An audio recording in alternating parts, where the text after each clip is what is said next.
Journalist Mukesh Kumar की appeal पर अपना फैसला सुनाया है।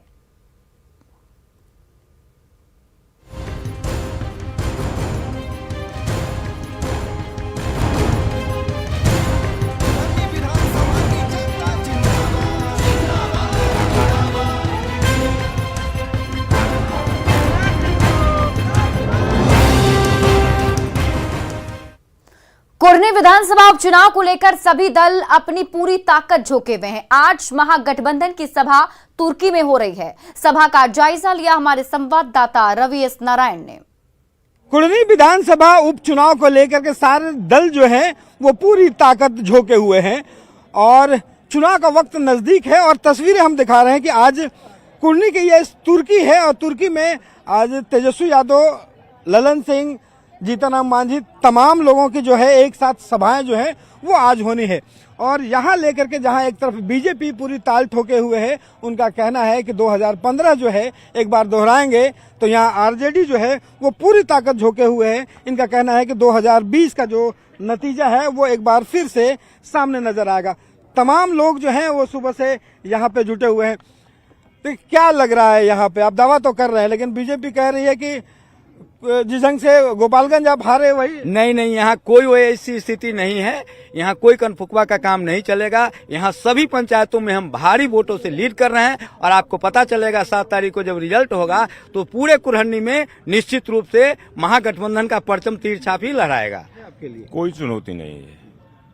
गोपालगंज में जो गलतियां हो गई, हमारे मुस्लिम समाज के लोग दोहराना नहीं चाह रहे हैं। तो देखिए ये तस्वीर आपको दिखाई पड़ेगी कि एक तरफ इनको अगर देखेंगे कि बड़े बड़े झंडे आरजेडी के हैं, साथ में लालटेन है और लालटेन जलाने के लिए जो केरोसिन तेल है वो भी साथ में बांध करके चल रहे हैं।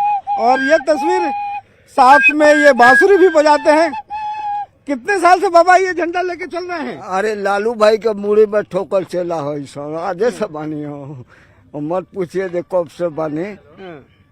90 में सरकार हुआ, अब 95 में चुनाव हुआ तो हम 95 से बनी। 96 में लाल बाबू भाई MP भैले, देवदत्त जी विधायक भैले। लालटेन के साथ तेल भी रखे हैं। हाँ, तो बिना तेल के जरेगा। तेल खत्म नहीं होना चाहिए। नहीं। बांसुरी कहाँ बजाते हैं? भीसिल बजाते हैं। बिसिल भी बजाते हैं। हाँ।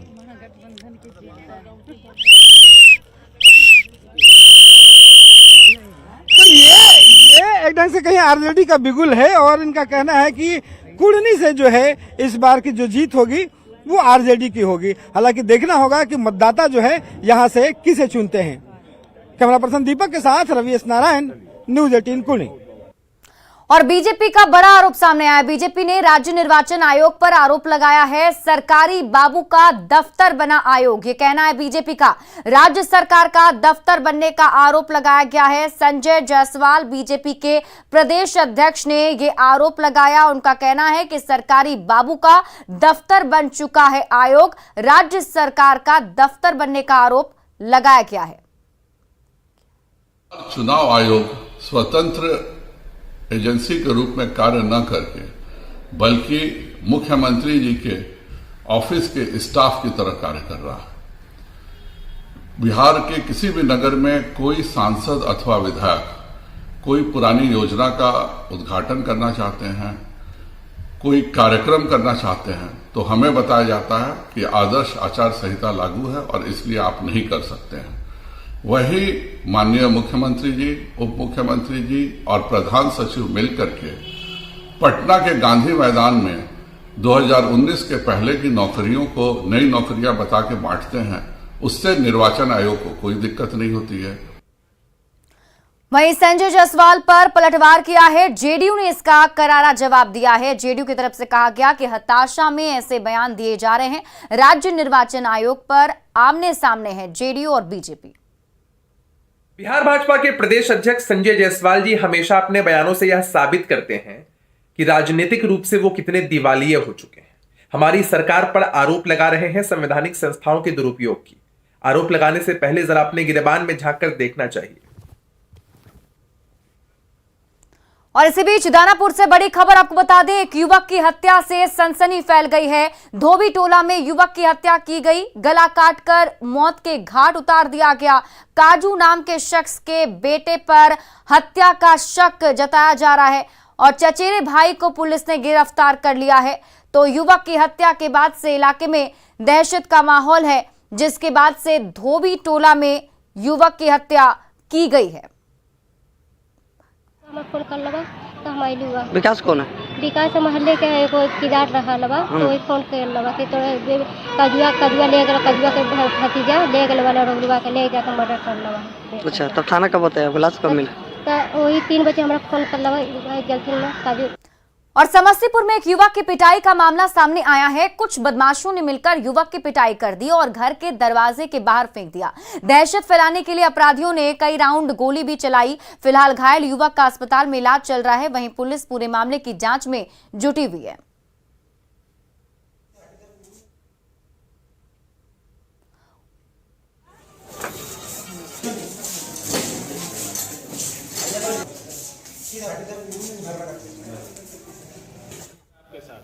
समस्तीपुर जीजा को छोड़ने आए थे। उसके बाद एक दोस्त था, उसको बोले स्टेशन पे मिला, उसको बोले घर छोड़ देने के लिए, तो ले गया गरुआरा चौर में मछली पालन लगून। तो वहाँ पर गए तो 8-9 गो लड़का था, तो गए तो एक बेल्ट मारा था, हम भागे तो फिर 2 गोली चला दिया देह पर। उसके बाद पकड़ के सब बांध के मारा 11 बजे से लेके। हम अपने दोस्त को बुला लिए तो कल का कि हम कहलिए के को बुलावे, तो छोटिया को बुला लिए। तो वही को गाड़ी लेके बउआ बोलल उन्नी घर से फोन एक मत से फोन कर लिए ना। 50,000 का मोबाइल रहा है, वो बोला जो पानी में गिरो बोला। तो फोन कर ले बउआ, तो हम कहले बउआ रे, अब बउआ के मोबाइल जेब में रहे तो का को है रे यहाँ पर से ले चला हुआ झंझट हो जाए। आवाज हम सुन लिया, हम गिर गए। भोजपुर में समोसा उधार मांगने पर एक वार्ड सदस्य की लाठी डंडे से पिटाई का मामला सामने आया है। मारपीट का आरोप समोसा दुकानदार पर लगा है। जख्मी वार्ड सदस्य का आरा सदर अस्पताल में इलाज चल रहा है। घटना चौड़ी थाना के अंधारी पंचायत के अटपा गांव की है। जख्मी वार्ड सदस्य के मुताबिक सोमवार की शाम दुकानदार के समोसा उधार देने से इनकार करने पर उन्होंने दुकानदार को डांटा था, जिसके बाद मंगलवार सुबह समोसा दुकानदार ने अपने दोस्त के साथ मिलकर उसे पीट कर अधमरा कर दिया। फिलहाल पुलिस पूरे मामले की जांच में जुटी हुई है। सिंगड़वा दे दो, हम पैसा तुरंत हम तुमको हाथों धो के देते हैं सिंगड़वा को, उतना ही पर कुछ नहीं बोला। आज सुबह हमें रात भर कुछ नहीं बोला हमको। सुबह हमें 5 बजे 5:30 बजे सुबह में मैदान फिरने के साथ जा रहे थे, पकड़ कर गुड्डू कुमार और सुधीर सिंह के लड़का और धीरज कुमार पंजाबी, संजय शाह पिता है, 4 गो था ना, वो 2 गो था, हम अकेले थे। तब वो सब मारने पीटने लगा। मारने पीट कुढ़नी विधानसभा उपचुनाव को लेकर आज महागठबंधन के नेता कुढ़नी में जोर आजमाइश कर रहे हैं। Deputy CM Tejashwi Yadav, JDU के राष्ट्रीय अध्यक्ष ललन सिंह, जीतन राम मांझी सहित बड़ी संख्या में नेता सभा कर लोगों को गठबंधन के नेता को जिताने की अपील कर रहे हैं। न्यूज 18 से बात करते हुए तेजस्वी यादव ने बताया, कुढ़नी में महागठबंधन की जीत सुनिश्चित है। अल्पसंख्यक वोट को लेकर तेजस्वी ने कहा कि अल्पसंख्यक वोट हमारे पक्ष में है, कोई चुनौती नहीं है। महागठबंधन के नेताओं से बात की हमारे सहयोगी रवि एस नारायण ने।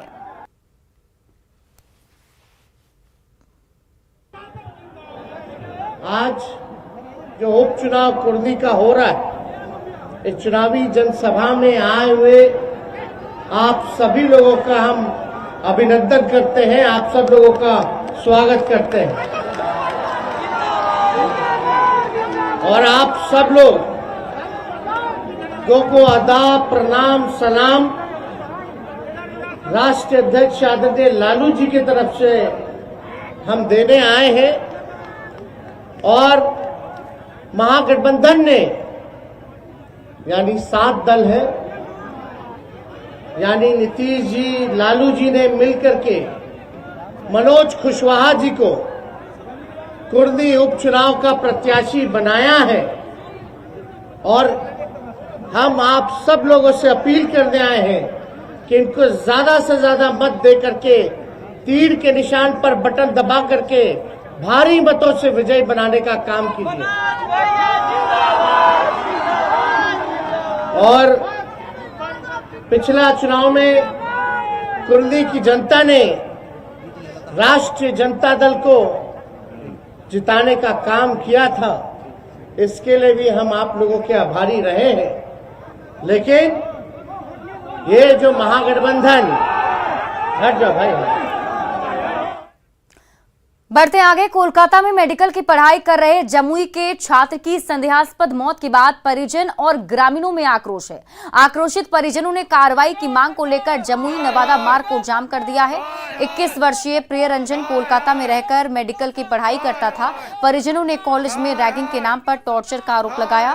परिजनों के अनुसार जिस रात उसकी मौत हुई उस रात सब कुछ ठीक था, लेकिन कॉलेज प्रशासन की तरफ से बताया गया कि प्रियरंजन ने फांसी लगाकर आत्महत्या कर ली।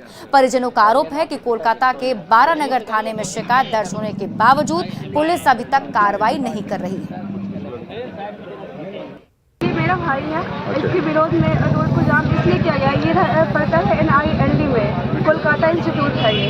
वहाँ पे क्या हुआ था कि बहुत ज़्यादा इसका रैगिंग किया जाता था। इसने एंटी रैगिंग नाम का एक कंप्लेंट साइट होता है, उस पर इसने कंप्लेंट किया। वहाँ पे क्या किया गया कि कॉलेज के द्वारा एंटी रैगिंग वाले आए, उसके बाद उसको मैनेज कर दिया गया। मैनेज करने के बाद वो जिस सीनियर के खिलाफ इसने कंप्लेंट किया, उन लोग को सिर्फ सस्पेंड किया गया, वो भी सिर्फ 1 मंथ के लिए। उन लोग को रेस्ट्रिकेट कर देना चाहिए था हमेशा के लिए, लेकिन ऐसा नहीं किया गया। उसके बाद उन लोगों ने और भी ज़्यादा टारगेट किया इसको। उसके बाद इसका बाल कटवा दिया गया, बहुत ज़्यादा टॉर्चर किया गया इसे। उस प्रेशर पार्टी था, उसमें इसको एंकरिंग करना था, मैं लीड कर रहा था अपने बैच को पूरा यही। तो इवनिंग में बात किया, मेरे को बोला कि भैया बिजी है थोड़ा, मेरे को एंकरिंग करना है कल, मेरे को छोड़ दो, कल बात करेंगे। फिर मम्मी कॉल की, मम्मी से बात किया, उसके बाद बोला हम खाना खाने जा रहे हैं। उसके बाद नॉर्मल लाइफ है सब कुछ। उसके बाद डांस प्रैक्टिस के लिए गया, डांस प्रैक्टिस वगैरह किया है। उसके बाद एक मीटिंग टाइम था, मीटिंग में भी गया है। उसके बाद विदिन 10 मिनट पता नहीं क्या हुआ, इसके साथ डेथ हो गई। कोलकाता में मेडिकल का तैयारी कर रहा था ये लड़का, जैसा कि प्रियरंजन नाम है इस लड़का, मेरे एरिया का है। अब इसकी मृत्यु वहाँ हो गई, जिस संबंध में वहाँ FIR वगैरह हो चुका है। और एक केसेज, नेचर ऑफ केसेज की जानकारी अभी पूर्णतः प्राप्त नहीं हो पाई है। प्राप्त होने पर जो हमारे स्तर से कोऑर्डिनेशन स्थापित करने की बात होगी, मैं कोऑर्डिनेशन स्थापित करके जो सहयोग होगा मैं करूँगा। गोपालगंज के गंडक नदी के दियारा में मद्य निषेध विभाग की टीम ने शराब के खिलाफ बड़ा सर्च ऑपरेशन चलाया। ड्रोन की मदद से चलाए गए इस ऑपरेशन में बड़ी सफलता भी मिली। नदी किनारे चल रही 3 शराब भट्टियों को ध्वस्त किया गया है। ये तस्वीरें हैं गोपालगंज जिले के बैकुंठपुर थाना क्षेत्र के सलेमपुर दियारा की, जहां शराबबंदी कानून को ताक पर रखकर चुलाई शराब की भट्टियां चलाई जा रही थी। ये हाल तब है जब यहां पिछले साल की नवंबर में जहरीली शराब पीने से 21 लोगों की मौत हो गई। ये इलाका शराब तस्करों के लिए इतना सेफ है कि यहाँ पुलिस टीम को पहुंचने के लिए नाव की जरूरत पड़ती है। उत्पाद अधीक्षक राकेश कुमार ने बताया कि चुलाई शराब की 3 भट्टियां ध्वस्त की गई हैं और 9600 लीटर गुड़ा का पाश नष्ट किया गया। साथ ही शराब बनाने वाले उपकरण के साथ 2 शराब तस्करों को गिरफ्तार किया गया है। सुबह जो है वो बैकुंठपुर थाना अंतर्गत जो सलेमपुर दियारा है, दियारा क्षेत्र में उत्पाद विभाग द्वारा छापेमारी की गई है, जिसमें 3 भट्टियों को भी नष्ट किया गया है और लगभग 9000 से 9500 लीटर जो केजी जो है वो किण्वित गुड़ का पास, जिससे शराब चुलाई किया जाता है, वो घटनास्थल पर मिला था, जिसको वहीं पर भी नष्ट कर दिया गया है। बिहार की बेपटरी हो चुकी कानून व्यवस्था को वापस से पटरी पर लाने के लिए पुलिस मुख्यालय में मंगलवार को अहम बैठक की गई और इस बैठक में अध्यक्षता डीजीपी संजीव कुमार सिंघल ने खुद की। इनके साथ डीजी टीम के सदस्य भी मौजूद रहे। इस बैठक के दौरान डीजीपी और उनकी टीम ने जिलों के पुलिस कप्तानों को अपराधियों पर नकेल कसने के साथ ही पूर्व में हुए अपराध का अनुसंधान हर हाल में 60 दिनों के अंदर करने को लेकर निर्देश जारी किया है। क्या है डीजीपी का निर्देश, बता रहे हैं हमारे सहयोगी अमित कुमार। बिहार की बिगड़ी कानून व्यवस्था को एक बार फिर से दुरुस्त करने को लेकर के पुलिस मुख्यालय में अहम बैठक हुई। यह बैठक मंगलवार को दोपहर बाद शुरू हुई और तकरीबन 2.5 घंटे तक ये बैठक चली। इस बैठक की अध्यक्षता जो है वो डीजीपी संजीव कुमार सिंघल खुद कर रहे थे। उनके साथ डीजी टीम की जो मेंबर हैं, एडीजी पुलिस मुख्यालय जितेंद्र सिंह गंगवार, एडीजी सीआईडी जितेंद्र कुमार, कमजोर वर्ग के जो एडीजी हैं आर मनोहरी जी वो भी मौजूद थी, उनके साथ साथ और अधिकारी जो हैं वो मौजूद थे, आईजी मुख्यालय जो हैं वो भी मौजूद थे। और इस बैठक के दौरान जो है डीजी टीम और डीजीपी ने खुद जिलों के जो पुलिस कप्तान हैं उनसे बात की और कई महत्वपूर्ण दिशा निर्देश जारी किए। लेकिन 3 महत्वपूर्ण जो दिशा निर्देश थे वो डीजीपी के तरफ से जारी किया गया, संजीव कुमार सिंघल के तरफ से जारी किया गया, जिसके तहत अनुसूचित जाति जनजाति अत्याचार निवारण अधिनियम के अंतर्गत पंजीकृत कांडों में जो कांड है उसका निष्पादन हर हाल में 60 दिन के भीतर करने को कहा गया है। जो आपराधिक घटनाएं हैं उसकी अनुसंधान तेजी से हो, इसके लिए छोटी छोटी टीम बना करके जिम्मेदारियां जो है वो बांटने का निर्देश जो है डीजीपी के स्तर से दिया गया है। इस बैठक में एडीजी पुलिस मुख्यालय भी मौजूद थे, तो उन्होंने भी अपनी तरफ से कई निर्देश जो है वो जारी किए गए हैं, जिसमें से मुख्य जो सबसे अहम निर्देश है उसमें रिश्वत लेते रंगे हाथ पकड़े गए ट्रैप मामलों का 50 विभागीय कार्रवाई जो है जुलाई माह में चिन्हित किया गया था। ऐसे विभागीय कार्रवाई का निष्पादन जल्द करने को कहा गया है। इसके अलावा अगर हम बात करें तो जो स्थानांतरित पदाधिकारी हैं, कर्मी हैं, उनको अविलंब विरमित कर आज शाम तक रिपोर्ट जो है वो मुख्यालय को भेजने को कहा गया है। तो कुल मिलाकर कह सकते हैं कि जो आपराधिक घटनाएं हैं इसको लेकर के बिहार पुलिस मुख्यालय खासा चिंतित है और यही वजह है कि खुद डीजीपी ने अपनी अध्यक्षता में ये बैठक की। डीजी टीम के सदस्य मौजूद थे और जो दिशा निर्देश दिया गया है उसका अवलोकन यानी कि उसकी अगली जो पड़ताल है वो 15 दिन के अंदर किया जाएगा। और अब देखना होगा कि इस मीटिंग का और इन दिशा निर्देशों का कितना जो है अनुपालन जिले में बैठे पुलिस कप्तान करते हैं और इसका कितना बेहतर परिणाम जो है बिहार की बिगड़ी कानून व्यवस्था को फिर से सुधारने में कारगर साबित होती है। कैमरा पर्सन सुबोध के साथ अमित कुमार, न्यूज 18 पटना। पत्नी के लिए पहाड़ काटकर रास्ता बनाने वाले माउंटेन मैन दशरथ मांझी को पूरी दुनिया जानती है। उन्हीं की डगर पर चलकर जहानाबाद के गनौरी पासवान ने आस्था की सीढ़ी बना दी। पहाड़ पर योगेश्वर नाथ मंदिर है, जहां तक पहुंचने के लिए रास्ता नहीं था। अब गनौरी पासवान ने रास्ता बना दिया है। इसमें उन्हें उनकी पत्नी का भी साथ मिला। न्यूज 18 ने गनौरी पासवान से बातचीत की। तूफान की जद में मजबूत इमारत भी ऐसा तो नहीं केवल तिनके ही बिखरते हैं। हालात के आगे तुम खुद को बदलते हो, कुछ उनसे भी सीखो जो हालात बदलते हैं। हमारी ये कहानी कुछ ऐसी ही है। अच्छा गनौरी जी बताइए, कब से आप यहाँ सीढ़ी बना रहे हैं? यहाँ तो सीढ़ी बना रहे हैं सर 2014 से। कितना साल हो गया?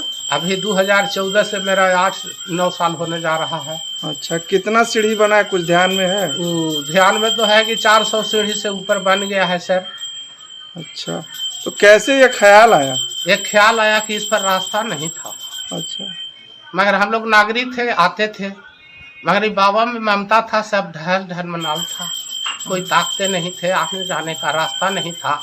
उसको जो है से हम देखे कि बना देते हैं कि मेरे माँ बहन एक लोटा जल बाई दूध इस पर बाबा को अथी करे। सीढ़ी बनाते हैं तो आप भी साथ देती हैं? हाँ सर। तो दिक्कत क्या होता है इसमें? दिक्कत हुआ कि नहीं चल हुआ, नहीं हुआ तो हम कहा कि हम छोड़ कर टांगे में। समय निकालना मुश्किल होता है, लेकिन ये गनौरी पासवान है जिन्होंने अनवरत 8 साल से मेहनत करके और भगवान के दरबार तक जाने के लिए रास्ता तैयार कर दिया। राजीव रंजन विमल, न्यूज 18 जहानाबाद। और अगर आप कम से कम 1 गिलास दूध रोज पीते हैं तो यह आपके लिए किसी अमृत से कम नहीं है। दूध अपने आप में संपूर्ण आहार है। इसे पीने से शरीर को सभी जरूरी पोषक तत्व मिल जाते हैं। तो रोज पीजिए 1 गिलास दूध और रहिए स्वस्थ। फिलहाल इस बुलेटिन में अभी के लिए बस इतना ही। आप देखते रहिए न्यूज 18 बिहार झारखंड।